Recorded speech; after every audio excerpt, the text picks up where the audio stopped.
boulder until nothing was left of him to find. Or those mountain lions again. They didn't leave meals behind.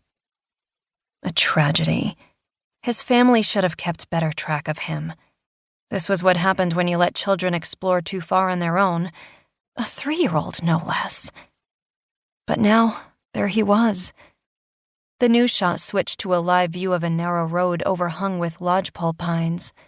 The swirling lights of police cars flashed against the green. A button-nosed reporter gestured somewhere to her left, but the police had cordoned off the area and the cameras couldn't get closer. More trees filled the screen, more lights. The producer ran the footage of Johnny again. Veronica felt frozen, her hands and feet going numb. Johnny, her Johnny, for better or worse, had found little Tanner Holcomb and would return him to his family. Johnny hadn't even been part of the search. He'd just gone out for one of his normal hikes, same as he did once or twice every week when there wasn't snow on the ground. "I'm sorry, Mrs. Lee," she murmured. "I think I'd better go." "Of course," Mrs. Lee agreed. "Of course you'd better go." But why? Veronica wasn't sure. She just knew that her body was shifting from cold to hot, and she could feel a dozen eyes on her face. Mrs. Lee made a shooing motion. "Go to your husband. I can do these stupid exercises without you." A common insult Veronica had long ago learned to ignore. Her job was to help people regain remedial skills, and very few clients were thrilled to have that opportunity. Still, her career was one of the few pieces of her life that felt just right.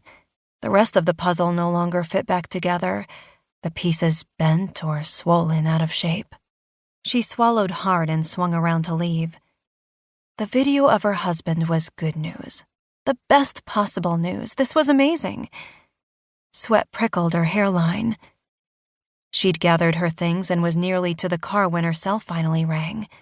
The cheerful jangle she'd chosen as a ringtone seemed insensitive and stupid now. She juggled her bags and yanked the phone from her pocket. "Johnny?" she said in a gasp. "Veronica! Oh my God! I found him! I found that kid!" His first words had been exuberant, but his voice broke at the end as if splitting open with suppressed pain. Tears filled her eyes. They seemed to fill her whole head, pressing from the inside and clogging her up. "I saw it on the news," she choked out. "Is he okay?" Johnny heaved a breath, and when he exhaled it sounded like a sob of laughter. "He's cold and dehydrated, but they think that's it." "Really?" "Really. They think he's going to be all right." "Jesus, how did he even survive? This is just crazy, Johnny." "I know." This time he really did laugh. I was hiking Flat Rock Trail. You know the one, a mile off the highway near Kittredge?" She didn't know the one and he couldn't see her, but she nodded anyway. "Old man started going crazy, barking and running ahead." Their black lab had been born with white whiskers around his muzzle that made him look elderly even as a puppy. Whatever name they'd initially chosen had been forgotten in their first few days of ownership. And now he was a hero.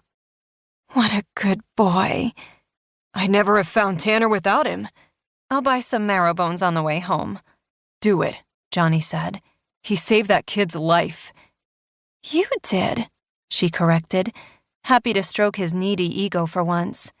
"You did that." "I can't believe it," Johnny whispered. A police radio squawked somewhere nearby. "Do you need to go?" "I don't know. I'm just sitting here on a rock. They brought me a blanket. The ambulance is leaving.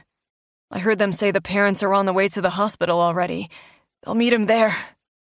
She heard tears in his voice again and had to blink back her own. "I'm not sure when I'll get home," he murmured.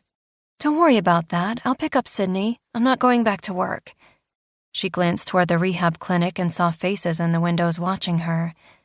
There were phones in front of some of the faces, and her mind flashed with those snapshots that she saw in the gossip magazines of celebrities in grocery store lots. They're just like us. They talk on cell phones in the parking lot. Only she wasn't a celebrity. Or she hadn't been. The cold returned again. She didn't want any spying strangers in her life.